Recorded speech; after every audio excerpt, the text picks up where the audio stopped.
Hi there, and you're very welcome to the latest episode of David Icke is a Dot Connector. And without any further ado, let's welcome David Icke. How are you doing, David? I'm doing well, Rich. Really good. Now, this is not the way this normally goes, but I want to ask you a question. Now, I've kind of got into this with you before, but I want you to get into it. You have always said to me and others that you find information through years and years of research, and you put it out there for people to look at, and people do with it what they will, or they don't do with it what they will, so to speak. And I want to ask you a question. A lot of people have asked me to ask you this, and it's been mentioned on our Facebook page 1,000 times this week. In light of the ridiculous and sometimes hysterical, sometimes funny, sometimes not, sinister abuse and nonsense that's spoken about you, why do you bother with it? Well, first of all, the abuse goes in there, doesn't touch the sides and goes out there, even if it makes it in there. Because if you look at history, Rich, anyone that has said anything worth hearing has faced abuse, ridicule. Look, some of the great scientific discoveries, the people who first talked about them were ridiculed and abused. And it's like something new is introduced and it's different. And people all circle around different. It's different. What's going on? You know, can't be right, all that. And then a few years later, eventually it becomes the norm, the new norm. And then another different gets put into the public arena, and the whole thing starts again. So you have to basically come to terms with that. I mean, when I started coming out with this in the early 1990s, people have said to me, didn't you know you'd get all that ridicule? And I'm thinking, do you know I did? Yeah, I had an idea. Do you know I did? But you say it anyway, because you can identify yourself with your name and your body and your race, and that's one way of looking at it. And if you do that, you can get caught in what do people think of me, what's the image of me. I don't see myself as that. I see myself as infinite awareness, having an experience, which is currently called David Icke.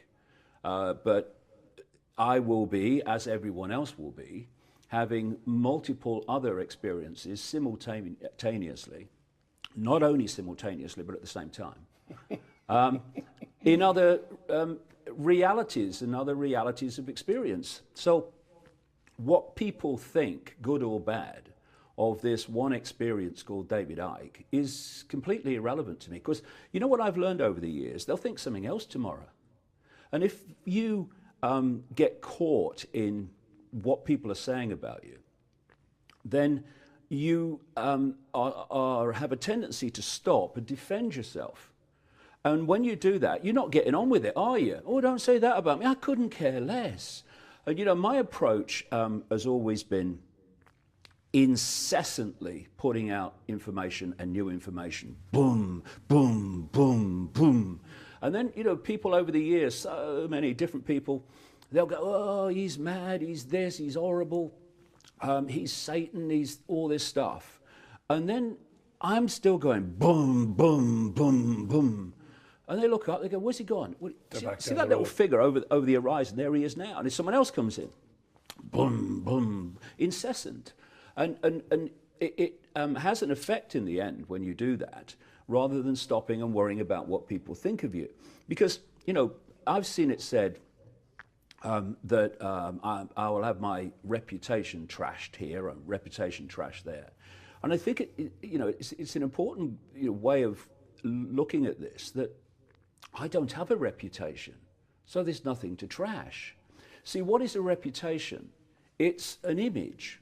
That's all it is. It's how people see you, good, bad, or indifferent. Now, that's their right. They're observing what you're doing, so they have a right to decide what they make of it. But I don't have a reputation, personally. I don't have an image. I'm not trying to say, okay, how do I want people to see me? Couldn't care less, mate. Couldn't care less. Completely irrelevant to me. Tell me I am, the infinite incarnate, or tell me I'm Satan, or tell me I'm something in between. Couldn't care less. You know why? Because my attitude to all this is to get up every morning and do what I believe to be right. And then the next morning I get up and I do what I believe to be right. Now, nothing is going to intervene in that process, which means that whether people say, yeah, I think it's brilliant what you're doing, or I think you're this or that, the other, it doesn't matter, because the next morning, whatever they say, good or bad about me, I'm going to get up and do what I believe to be right. So in that sense, all this stuff about reputation and image and what, it's irrelevant to me. And, you know, for me, one of the biggest penny drops that you can have to make sense of this world is that it's a madhouse. You know, more and more people are waking up and expanding their awareness, and that's great, but still, overwhelmingly, it's a madhouse. And if you are born into a madhouse and you do not have any other experience, because you've lived your whole life, your whole childhood, up into adulthood, in the walls of the madhouse, as you move along, that madness is your norm. It's your sanity. It's how things are. So when someone comes along, and there have been many, many examples through history, and says, actually, this is a madhouse, what do they call those people? They call them mad, or they call them dangerous, because they are challenging the status quo, which is perceived, although it's insane, to be sanity. And so once you come to terms with that, it's really, I really can't express it enough. It's so important, because people go through entire lifetimes trying to make sense of the world, and it drives them mad. It's like, you know, in the Matrix with Neo, you know, it's like a splinter in your mind and it's driving you mad and all this stuff. Once you realize it's a madhouse, everything falls into place. You start to realize that it ain't you that's crazy. It's the society that you're living in. And then comes the question, and this is going to take us into some deep places in the rabbit hole, I would suggest, whether people accept that or not. Why is it a madhouse? And I've been researching this and seeking these answers now for a very long time. And I from far as I know, I'm in a I'm kind of unique in having this view. I not because I've not seen it anywhere else. But what I've concluded is this: what people call, in all the different cultures, they all have this negative force, don't they? They call it the devil or Satan or whatever, Lucifer, and all these different names. What is it? It's symbolized as someone with a pitchfork and horns. It's symbolized in many and various ways. My view of it, and like I say, it seems to be unique, but I mean, as Gandhi said, even if you're in a minority of one, the truth is still the truth. That this figure, this negative force, is actually a massive energetic distortion within the reality fabric of the world that we experience. And what I mean by that, if you imagine there's a peaceful scene in the countryside, say the American countryside. Everything's calm, everything's balanced, and then through comes a tornado. And that tornado is a mass of chaos, a mass of distortion in the energy fabric of where it is. And what it does is it pulls everything towards it. I mean, it can pull cars, anything, such as the power of them, up into the sky, into the vortex. And I say, if you symbolize what people call Satan, the devil, the negative force, as literally a distortion, a massive distortion within the energetic fabric of this reality, and then go one step further, everything is consciousness. Everything is consciousness. Not everything is equally conscious. George Bush, I rest my case. But everything's conscious. So a schism, a distortion that I'm talking about, has a self-awareness. And I suggest that this energetic distortion took on self-awareness and is the force that is fundamentally destabilizing and distorting the world that we live in. Now, with a tornado, it's the power of the wind, if you like, that pulls everything in and attaches it to the tornado.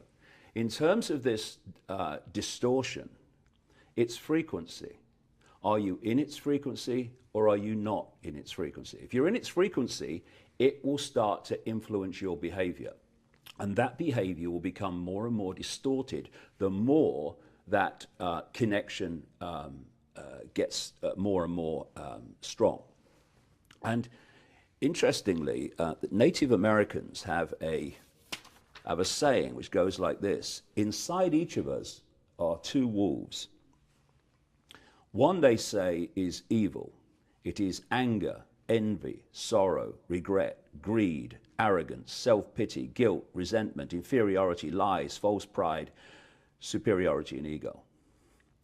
And the other wolf, the Native Americans say, is what they call good. It is joy, peace, love, hope, serenity, humility, kindness, benevolence, empathy, generosity, truth, compassion, and faith. Which wolf wins, they say? The one you feed the most. Now, when you look at the ancient accounts around the world, they all talk about a time when there was great harmony in the world. And you know the Avatar movie with the Na'vi, the blue people, and how they lived in total harmony with their environment, with nature, with each other, and with animals, and they corresponded with them, because you can telepathically communicate with animals. You don't talk to the plants, for instance. You don't have a conversation with them. But when you're talking, it's creating a vibrational information field, which in the vocal cords, which they can decode. This has been shown, the way that plants have responded to different words electrically. And so you had this harmony, this society of great harmony. Some call it the Golden Age. And then there was this, well, what I call in my books, this schism came along. And that word again distorted that harmony, and suddenly we were in a very different world. And if you look at what I would suggest is a madhouse called planet Earth, or this reality that we're experiencing, it's not harmonious, is it? Parts of it are, with harmonious, awake people, but it's just a mass of chaos and upheaval. It's a distortion. And so when you are pulled or manipulated, or you fall into these emotional states like anger, sorrow, regret, greed, arrogance, self-pity, all these that these Native Americans talk about, what I call low vibrational emotion, you get pulled into the frequency range of the distortion. And all this talk about demonic entities and the possession of people by demonic entities, what we call demonic entities are expressions of this distortion. And if we get pulled into it, and it starts to dictate and influence more and more our sense of perception, our sense of reality, our behavior becomes a human expression of that distortion. And this is why I don't quote the Bible very much, but forgive them for they know not what they do is a wonderful line.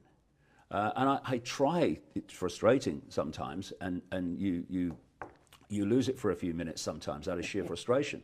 But I try to get as close to that as I can, because if you are attached to this distortion, then you're basically not thinking for yourself, it's thinking for you.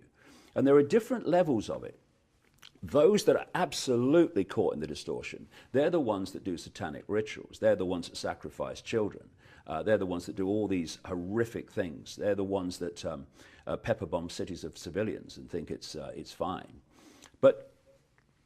And you also see visually that when the distortion really gets hold of someone, and we call it possession of the exorcist type, where the whole face starts to move and change, and that's obviously an extreme form of possession. But this distortion operates in much more subtle ways on other people's perception if they allow themselves to fall in its frequency range. And if you look at human society, it is a holographic collective expression of the distortion.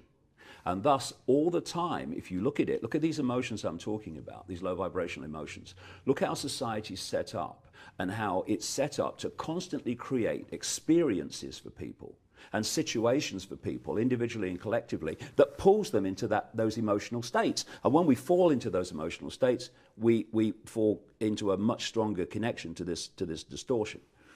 And one of the great ways that you can see it, and one of the most profound and obvious ways that it expresses itself in human behavior, is inversion. Everything, because it's a distortion, everything how it expresses itself is in an inverted way. And there's a quote here by a guy called Michael Elner. I've used it a few times over the years, which really sums up what I'm saying about the inversion of human society, which I say is caused by this energetic schism. Michael Elner, just look at us. Everything is backwards. Everything is upside down. Doctors destroy health, lawyers destroy justice, universities destroy knowledge, governments destroy freedom, the major media destroy information, and religions destroy spirituality. And if you look across human society, you will see this inversion everywhere. So it's very much in line with 1984 and George Orwell, where he had the Ministry of Truth, which was about lying to people, the Ministry of Love, which was about torturing people. And you see it in, we're going to pepper bomb Libya to protect the civilians from violence. It's all inversion. And you know, you can see it even in the People's Voices recent experience since we've been on air. The inversion. This was created to put out information to expose the system and what's happening and give people information they wouldn't normally get. At the same time, you've had people hacking our systems, hacking websites, hacking into the YouTube page and deleting all the content. And I tell you, the people behind that will be going on protest marches against the system. They will be saying, power to the people. And yet they are setting out to try to destroy something that was absolutely created to do exactly that. Now that is inversion. And it's an inversion of a natural order, right? If you are truly, it's your focus, you are truly wanting to make a difference and truly wanting to give people a voice, truly wanting to give people the opportunity to see information that they wouldn't normally see. When someone else comes along and says, we're going to create this television station to do that, or someone whose focus is that, they're round of applause. Brilliant. That's another one, another way of getting the information out. Fantastic. You know, if someone else did what we've just done now, we'll be applauding. Great, another one. Absolutely. But what happens, and after the break we'll get into why, what happens is they invert their behavior, the natural response, and they try to destroy it. You know, you have the robot radicals, as I call them, the power to the people, robot radicals. There's some great people in that arena, but there's a lot of frauds and fakes as well. And then you've got other people who have been trying to trash the People's Voice, who come from another direction. We want to get the information out to Middle England and all that stuff. And yet, we should be all supporting each other. That's the natural order. What happens is it's an inversion. And when it's inversion, the distortion has you. We'll pause there for a minute. You'll be back for the second part of David Icke Dot Connector next.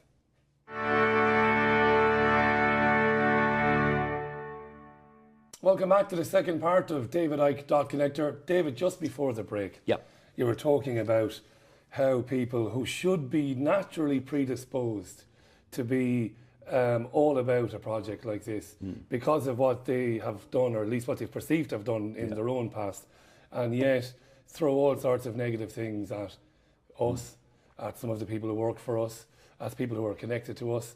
And you're talking about inversion. Inversion. Well, let's look at this distortion, this energetic distortion that I'm talking about. You can picture it like if you like a tornado in a way.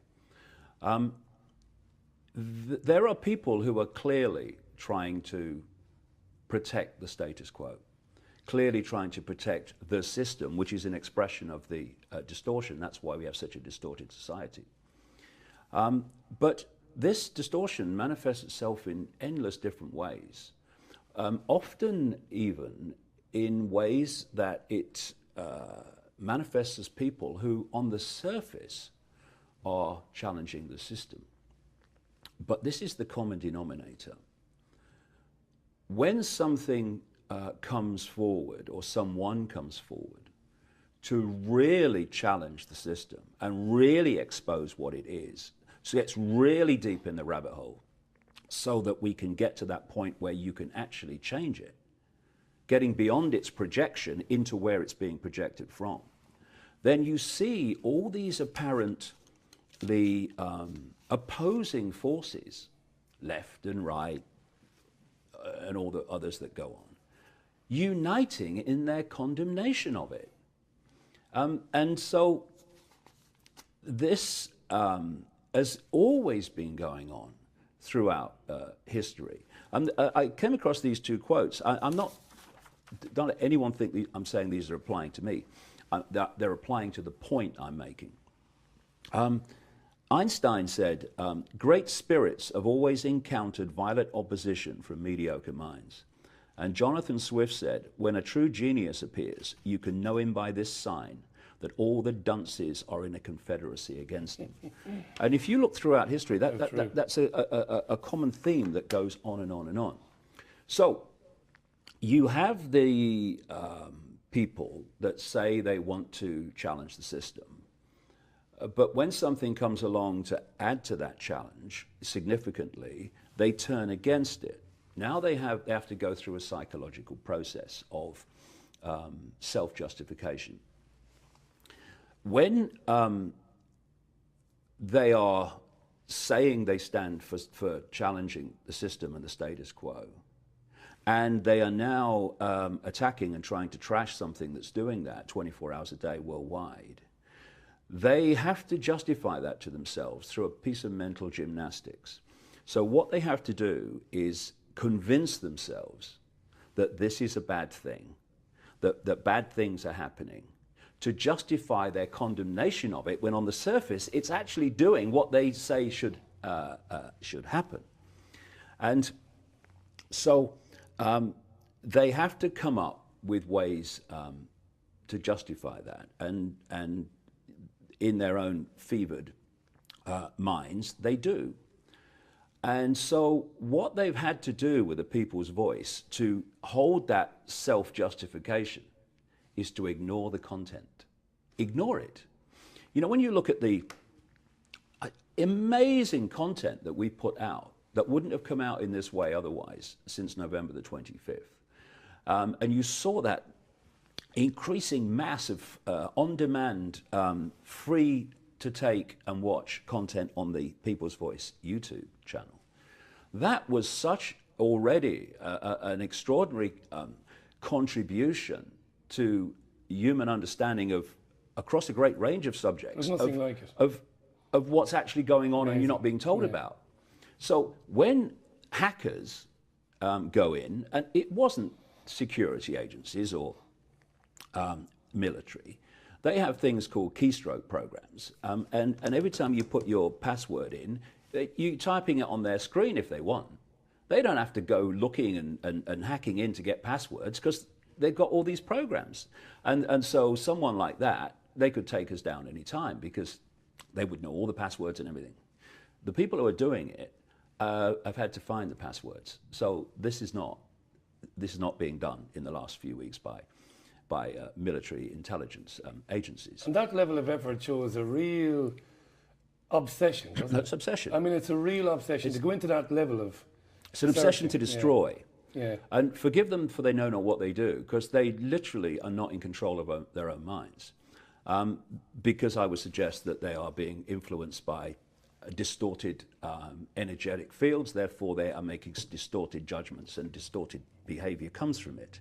So that when they hacked into the People's Voice YouTube page and cleared all the content, deleted the lot, and you know, as I do, there are volunteers out there who have been putting that content up since November the 25th. Hundreds of hours. Gone. All that work gone. Yeah. Why? Because these people don't give a damn about content. They give a damn about feeding their own bile addiction. And now those same volunteers are going through the painstaking job out there now as we speak, putting it all back again. Why? Because they're builders, not destroyers. And it's so symbolic that they clean the content out of the YouTube channel, because they had to. They physically erased it, but they have to erase it from their minds, from their perceptions, or that mental gymnastics saying, I'm going to attack something that's putting this content out, doesn't work. They can't self-justify it. So that is a massive inversion, which is something that you see come from this distorted energetic field all the time if you get pulled into it. And so many people are in there. And so many, even in the alternative arena, are caught in it. Can I say something? You're too kind. You're too kind. It's in your nature. I've known you now for a few years. I've known you personally for a few months. You're too kind. With some people, it's just pure malevolence, I think. Now, you have been researching it better than I have, and I'm about to the research you've done, but with some people, it's just petty-minded self-obsession and spite, I think. Well, when you go back to what we're talking about, what I'm talking about, I won't tie you with it, about this energetic distortion, which pulls you into its frequency, if you let it. What you've just described is exactly what manifests. It's malevolent. It's malevolent because it's distorted. All malevolence and what we call evil is just a distortion of perception. And what you've got is this natural order, which is about love and harmony and caring for people. And this distortion has turned society into a manifestation of itself. This is why you don't see so much of the time love, caring for people, what's just, what's fair. It's what's in it for me. And someone's upset me, I don't care about that, I'm going to crush them. And this is the distortion that has got them. When people say, we say the system's got someone, well, that's basically what they've got. They've been energetically connected, and they're having their whole perceptions influenced. This is why when they're hurling abuse at you, you just have to go, well, cup of tea, anybody? Because forgive them, for they know not what they do. What made me laugh over the years was, I think the first time we ever spoke, I said to you, you've taken some hits, and you said, but the amazing thing is, all those people who did it at the beginning, they're all gone. Then there was more, they're gone. Then there was more. You just see them off. Yeah. And you see them off because boom, boom, more info, boom, boom. Every morning up, doing what you believe to be right. Incessantly, putting content out, putting new information out, incessantly.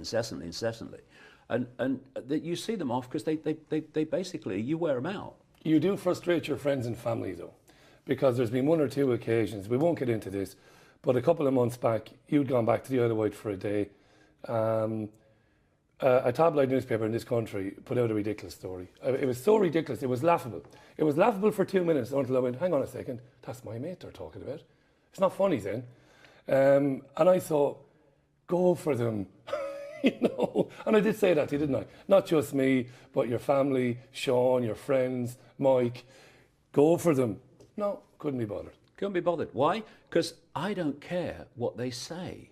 This is the point. You see, there's this line about being true to yourself.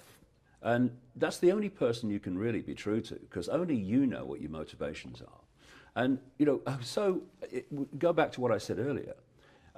You do what you believe to be right. And if you start reacting to abuse and lies about you, my goodness me, apparently the People's Voice is paying for my cocaine habit now. That's the latest. That's the bloody new one, that is. I'll have to write that one bloody down. That's what you were doing in Marbella. I've never been to Marbella. You tell me it's the place to go. I've been worried about that. But no, I mean, it doesn't matter. Can anyone better feeding a cocaine habit? No. I mean, I don't know. They probably will. Because what happens is, you see, when you're going boom, boom, boom, boom, and you're not reacting to them, and you're not being affected, the way people see you is not being affected. Because, you see, this is the way I see it. If people read a ludicrous newspaper article, or some ludicrous blog, or some ludicrous bloody social media, and they believe it, well, you can't do anything. You can't do anything with them anyway. No. And then the intelligent people will go, "What a load of rubbish." So you just get on with it. But when you are incessant and you won't be affected, and people start to see actually it's not doing the damage that I thought it would do, then you up the ante. You accuse someone of, whether it's the station or whether it's me or whatever, you accuse them of even more extreme thing. Same thing. Even more extreme thing. So in the end, it's so extreme, you've lost the room, because it's like, oh, come on, Yeah. So when a guy like Stan Collymore, who used to play football, and for our American viewers, that's real football, by the way, not this nonsense that Monica likes with the oval-shaped thing. You would be frustrated by Stan, because you couldn't understand why a guy like him would get so upset. Now, he was upset, to be fair to him. I don't know anything about him. He might be a nice guy. But he was really put out by some of the stuff that was said. And you were like, well, I can't understand why he gets so wound up by it. Well, they get wound up because they're thinking of reputation. They're thinking of, how can you say that about me?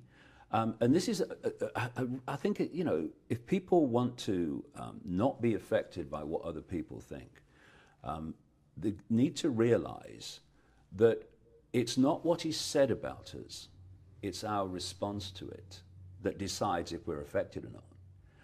Someone can hurl abuse. God dear, it's almost a cottage bloody industry, hurling abuse at me. And you can go, oh, it's terrible, how can you say that about me? Or you could go, cup of tea.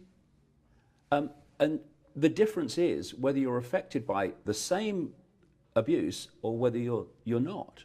And we need to start realizing that it's within our power not to be affected by what people say about us, no matter how extreme it may be, and to realize that what we're doing when we say, how can you say that about me? We're actually thinking body, name, life story, instead of I am infinite awareness having an experience. And when you view things from that level of perception of self, whether some idiot, some simpleton posts abuse on the internet, is neither here nor there.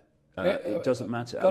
Or what newspapers say about you. Got to tell you this, a friend, I mentioned this before, a friend of mine who is a very well-known lawyer at a very well-known firm in London. They handle, I've given it away by saying they handle a lot of libel cases for well-known people. Said to me before, years ago in Spain, you're mates with David Icke. And I said, yeah, kind of know him. He comes on my programme and he's good. He's great, great stuff, great chat and all that. And she said, if he ever wants to have a go at some of these people, tell him to pick up the phone to me. It won't cost him anything. Because so much of it has been stonewalled, massive amounts of money could have been won. And I said, I can't speak for the guy, as I said at the time, as I referred to you. But I'm guessing that he would see it as a complete waste of time. Diversion. Where he could be doing other things to do with this. Because that takes up a year of your time. Yeah. 2 years even sometimes. And it also says, I care what people have said about me. I don't care. It's nice when people say, hey, I think you're doing a good job, David, and all the best. That's really nice. But if they said the opposite, I'd still be up tomorrow morning, boom, boom, boom, doing what I believe to be right. And it's this incessant forward movement, if you like, of trying to make a difference that is the only way that it's going to happen. What did someone once say? You know, it's persistence is what changes everything, what creates everything. You know, you can have genius, you can have inspiration, but without persistence, nothing gets changed. How many geniuses are there in various fields of life? Yeah. How many really talented people could have made such a contribution to the world, but because they didn't have persistence, oh no, you see what they've said about me now. Yeah. I'm going to spend more time with my family. They don't do it, and you know we are facing this Orwellian nightmare, and then some if we don't deal with it. And we aren't going to deal with it unless people are aware of what it is and where it's designed to go. That you know that's the only thing in my mind. Everything else is irrelevant to me, basically, in terms of what I do and what people think of me. You know, you look through history, anyone's had anything to say has had all the abuse. And then history says, oh, you were right. Yeah. Yeah. Oh, people have been burned for saying the Earth is actually round. Yeah, people like Giordano Bruno and people like that who stood up and challenged the status quo, ended up, you know, being, like you say, being burned at the stake and all the rest of it. They don't get away with that these days. They kind of burn you in the media. But you can only get burned if you allow yourself to get burned by being affected by what is said. I mean, I was given this wonderful advice years ago, a long time ago, when someone said to me, what do you gain by winning an argument with an idiot? And the answer is, A, you gain nothing, and B, you can't win an argument with an idiot because the idiot never knows when they've lost. So, you know, that's been my philosophy all along. Why doesn't he react to this? Well, because couldn't care less, mate. Couldn't care less. And that's the kind of, if you like, attitude that allows you to keep on this road year after year, decade after decade, without having your spirit broken by the abuse and the undermining of you that goes on. Some of it from intelligence agencies and government agencies, a lot of it from people who should be with you, but the system has them while they think they're challenging the system. We're going to take a break. Thanks, David. I've got to remind you, I was going to say something about catching previous episodes of the Dot Connector on YouTube, but of course they're not there, but they will be. They're going to be all put back up there.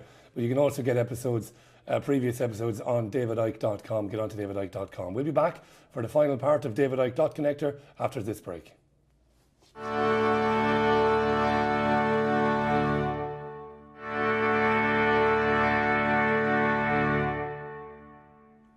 And welcome back to the final part of this week's David Icke's The Dot Connector. David, just before the break we were talking about the damage and the harm that some people who should be on the same level of thinking as us try to do, not just to us, but to other projects like yours. Other projects, yeah. Yeah. How do you burst through all of that? Well, it's the same as how we bring this system to an end. If we look at what I would say is a holographic world, that's like the projection on the movie screen. You ain't going to change that. How are you going to change a movie when it's hit the screen? It's a done deal. You have to go and find out where it's coming from, and that's in the realms of energy, the energetic fields from which this reality comes. And then you need to look at what is influencing the behavior of people, the perceptions of people which become the behavior, which become what we call human society. There's a distortion creating a distorted society. And so this quote that I used in a previous Dot Connecting show from a Central American shaman called Don Juan Matos is very, very relevant because of what I'll come to. He is talking about entities that they call in that part of the world flyers. In other parts of the world, they call them archons, they call them chitahuri, they call them jinn, and the Christians call them demons. These are distorted expressions of consciousness, which are expressions of the energetic distortion I'm talking about. And he said this about what these these entities, i.e. expressions of distortion, did in relation to human society. And he said this: think for a moment and tell me how you would explain the contradictions between the intelligence of man the engineer and the stupidity of his systems of belief, or the stupidity of his contradictory behavior. Sorcerers believe that the predators have given us our systems of beliefs, our ideas of good and evil, our social mores. They are the ones who set up our dreams of success or failure. They have given, here we go, back to that Native American legend or saying, they have given us covetousness, greed, and cowardice. It is the predator who makes us complacent, routinary, and egomaniacal by influencing our behavior, by pulling us into their frequency, on an electromagnetic level. In order to keep us obedient and meek and weak, the predators engage themselves in a stupendous maneuver. Stupendous, of course, from the point of view of a fighting strategist, a horrendous maneuver from the point of those who suffer it. They gave us their mind. And that is what happens when you fall into these low vibrational emotional states, which the society is set up to pull us into, all this austerity and all this struggle and all the challenges that people have, and what's the point, and it's pulling you into this low vibrational emotional state. They're doing it through various forms of radiation as well, which has gone up by millions in the atmosphere in the last 50 years. And so that's what they want to do. And I've said many times, you can try to find a solution to something, and we're drowning in them, and then they just lead to other problems. Or you can do the wise thing, which is to remove the cause of the problem.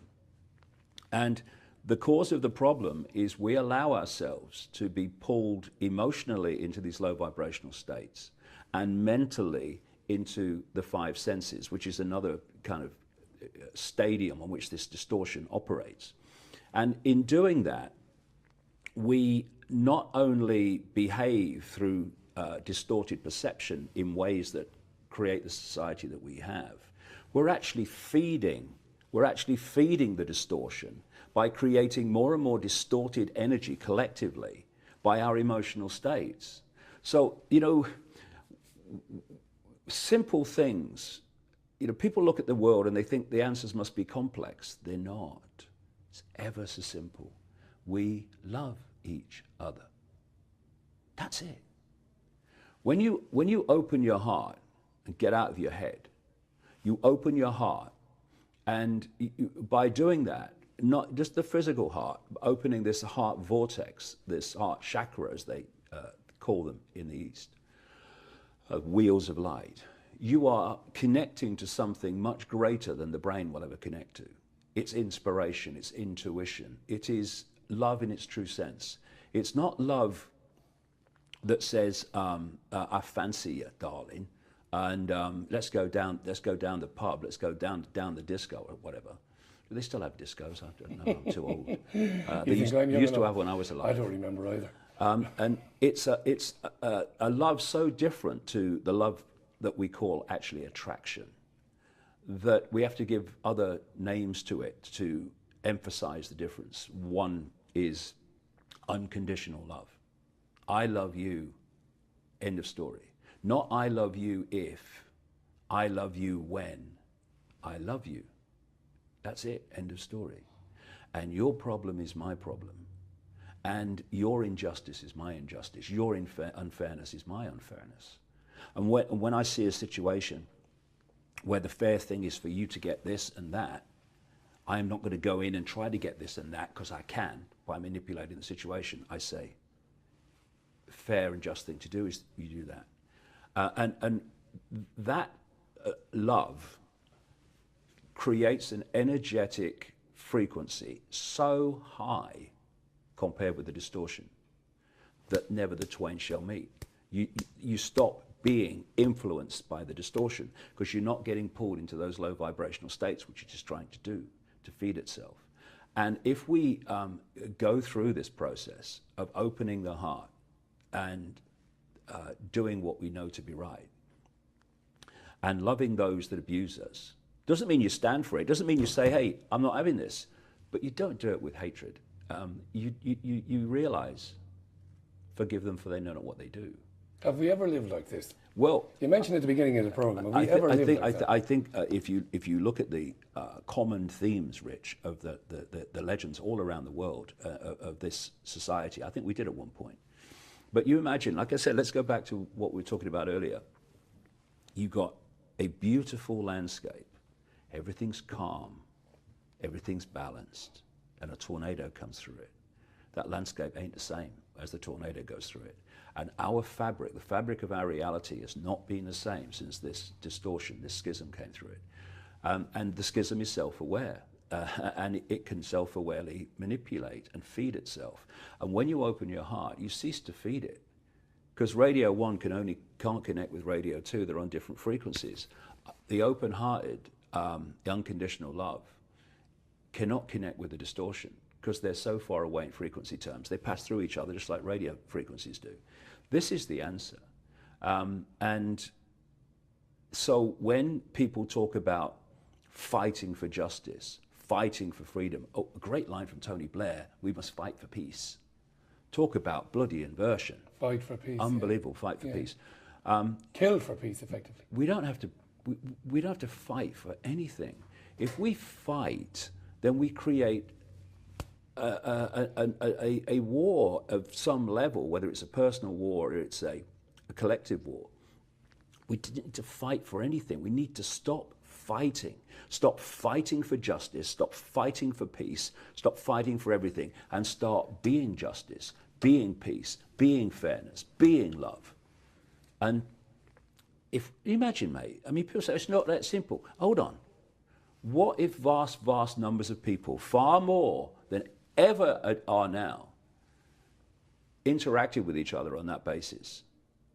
The world would change, because the world is not some external thing, external from us.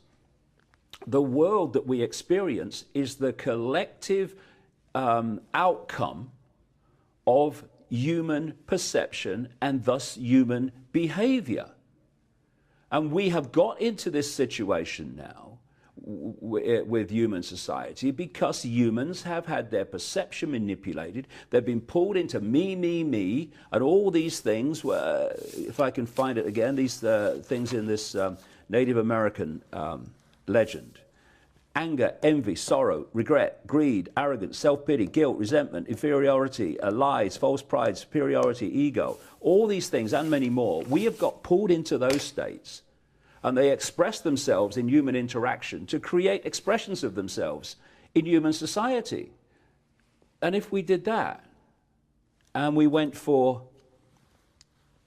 joy, peace, love, hope, serenity, humility, kindness, benevolence, empathy, generosity, truth, compassion. Fantastic. We would live in that world. So, like I say, all the people that hurl abuse at me, and there's lots that are very, very kind, but all those people that hurl abuse at me, forgive them for they know not what they do, because the system has them, because the distortion has them. It's an amazing concept, though, isn't it? You know, to open yourself up, to meet people on that level where you leave your weapons at the door. Yeah. You were talking about metaphorical weapons. Yeah. And be completely open with them and accept them for who they are, even if they've got flaws and things that you don't like. And that is an alien concept to so many. You know, it was an alien concept to me for most of my life. Because of the distortion. Yeah. You know, if you know, when I took ayahuasca, the rainforest plant, on 2 occasions, especially the second night, 2 nights running, or 2 nights out of 3, I think it was.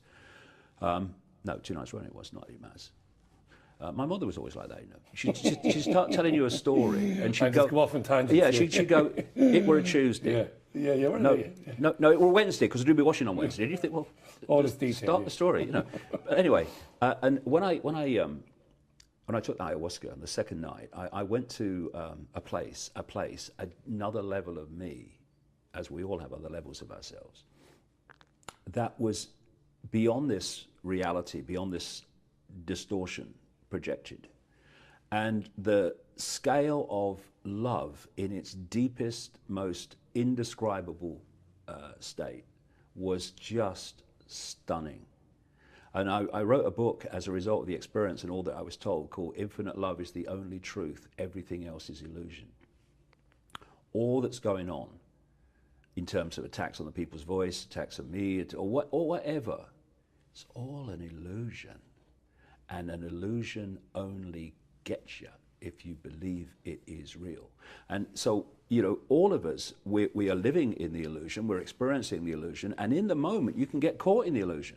But very quickly it's like, hold on, illusion, you're caught in the illusion. And the more you do that, the less you're caught in the illusion, and the more this becomes your natural state. And you know, people think that opening your heart and talking about love is actually, you know, sort of sitting cross-legged on a mountain somewhere thinking, love, love. This love expresses itself in so many infinite ways. It's the love that people express when they give their lives to relatives and others who are in a state where they can't look after themselves, but they do it. You know, I go into a cafe on the Isle of Wight sometimes. People talk about me, oh, David, the pressure. There's no frickin' pressure. Pressure's what you make it. You can overwork, yeah, but pressure? And there's a guy there, and he's in there, you know, a couple of 3 times a week, and he's I think it's his wife. She is in such a desperate state, she can do nothing for herself. She's in a wheelchair. She can't feed herself, she can't drink, and he's there, patient as anything with her all the time, looking after. That is love. Amazing.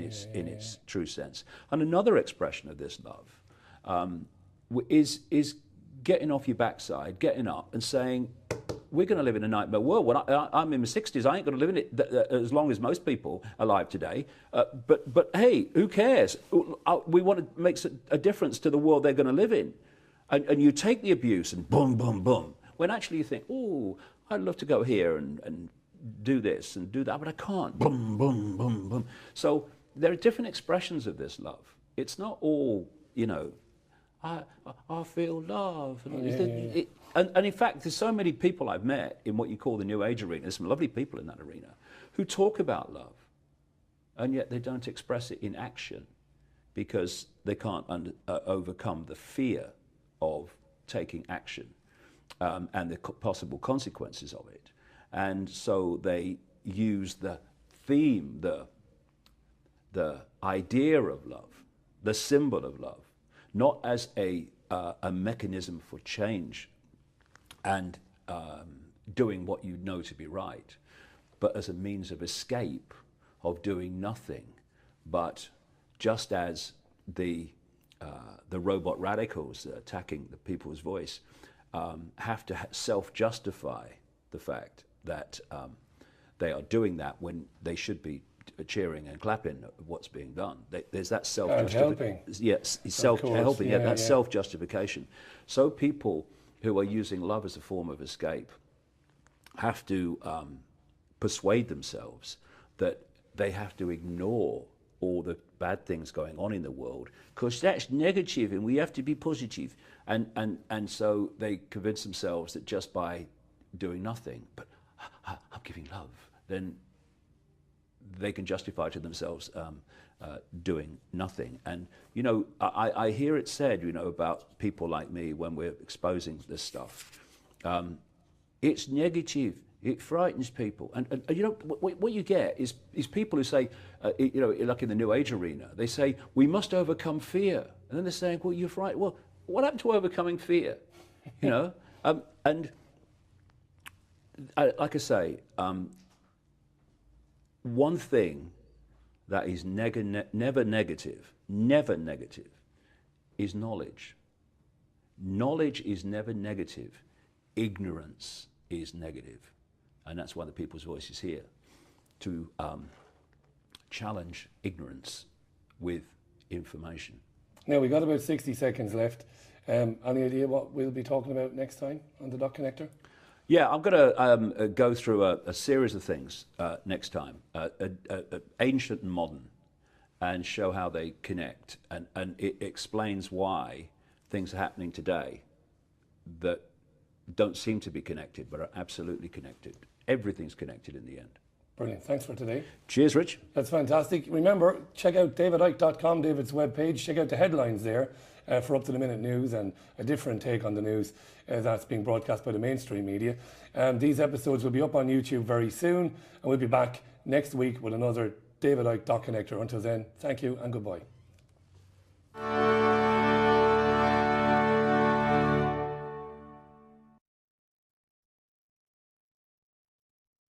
And do what I believe to be right. So in that sense, all this stuff about reputation and image and what, it's irrelevant to me. And, you know, for me, one of the biggest penny drops that you can have to make sense of this world is that it's a madhouse. You know, more and more people are waking up and expanding their awareness, and that's great, but still, overwhelmingly, it's a madhouse. And if you are born into a madhouse and you do not have any other experience because you've lived your whole life, your whole childhood, up into adulthood in the walls of the madhouse, as you move along, that madness is your norm. It's your sanity. It's how things are. So when someone comes along, and there have been many, many examples through history, and says, actually, this is a madhouse, what do they call those people? They call them mad, or they call them dangerous, because they are challenging the status quo, which is perceived, although it's insane, to be sanity.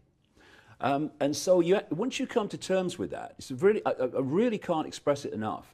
It's so important. Because people go through entire lifetimes trying to make sense of the world, and it drives them mad. It's like, you know, in the Matrix with Neo, you know, it's like a splinter in your mind and it's driving you mad and all this stuff. Once you realize it's a madhouse, everything falls into place. You start to realize that it ain't you that's crazy. It's the society. He's Satan. He's all this stuff, and then I'm still going boom, boom, boom, boom, and they look up. They go, "Where's he gone?" Well, see that little figure over the horizon? There he is now, and if someone else comes in, boom, boom, incessant, and it has an effect in the end when you do that, rather than stopping and worrying about what people think of you, because you know I've seen it said. That I will have my reputation trashed here and reputation trashed there. And I think it's an important way of looking at this, that I don't have a reputation, so there's nothing to trash. See, what is a reputation? It's an image. That's all it is. It's how people see you, good, bad, or indifferent. Now, that's their right. They're observing what you're doing, so they have a right to decide what they make of it. But I don't have a reputation, personally. I don't have an image. I'm not trying to say, okay, how do I want people to see me? Couldn't care less, mate. Couldn't care less. Completely irrelevant to me. Tell me I am, you know, the infinite incarnate, or tell me I'm Satan, or tell me I'm something in between. Couldn't care less. You know why? Because my attitude to all this is to get up every morning and do what I believe to be right. And then the next morning I get up and I do what I believe to be right. Now, nothing is going to intervene in that process, which means that whether people say, yeah, I think it's brilliant what you're doing, or I think you're this or that, the other, it doesn't matter, because the next morning, whatever they say, good or bad about me, I'm going to get up that you're living in. And then comes the question, and this is going to take us into some deep places in the rabbit hole, I would suggest, whether people accept that or not. Why is it a madhouse? And I've been researching this and seeking these answers now for a very long time. And I, from far as I know, I'm in a, I'm kind of unique in having this view. Not because I've not seen it anywhere else. But what I've concluded is this: what people call, in all the different cultures, they all have this negative force, don't they? They call it the devil or Satan or whatever, Lucifer, and all these different names. What is it? It's symbolized as someone with a pitchfork and horns. It's symbolized in many and various ways. My view of it, and like I say, it seems to be unique, but I mean, as Gandhi said, even if you're in a minority of one, the truth is still the truth. That this figure, this negative force, is actually a massive energetic distortion within the reality fabric of the world that we experience. And what I mean by that, if you imagine there's a peaceful scene in the countryside, say the American countryside. Everything's calm, everything's balanced, and then through comes a tornado. And that tornado is a mass of chaos.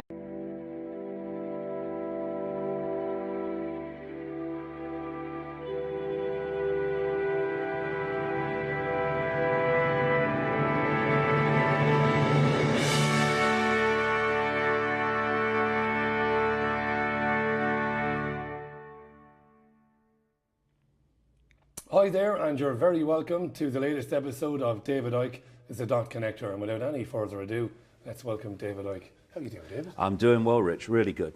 Now, this is not the way this normally goes, but I want to ask you a question. Now, I've kind of got into this with you before, but I want you to get into it. You have always said to me and others that you find information through years and years of research, and you put it out there for people to look at, and people do with it what they will, or they don't do with it what they will, so to speak. And I want to ask you a question. A lot of people have asked me to ask you this, and it's been mentioned on our Facebook page 1,000 times this week. In light of the ridiculous and sometimes hysterical, sometimes funny, sometimes not, sinister abuse and nonsense that's spoken about you, why do you bother with it? Well, first of all, the abuse goes in there, doesn't touch the sides and goes out there, even if it makes it in there. Because if you look at history, Rich, anyone that has said anything worth hearing has faced abuse, ridicule. Look, some of the great scientific discoveries, the people who first talked about them were ridiculed and abused. And it's like something new is introduced and it's different. And people all circle around different. It's different. What's going on? You know, can't be right, all that. And then a few years later, eventually it becomes the norm, the new norm. And then another different gets put into the public arena, and the whole thing starts again. So you have to basically come to terms with that. I mean, when I started coming out with this in the early 1990s, people have said to me, didn't you know you'd get all that ridicule? And I'm thinking, do you know I did? Yeah, I had an idea. Do you know I did? But you say it anyway, because you can identify yourself with your name and your body and your race, and that's one way of looking at it. And if you do that, you can get caught in what do people think of me, what's the image of me. I don't see myself as that. I see myself as infinite awareness, having an experience, which is currently called David Icke.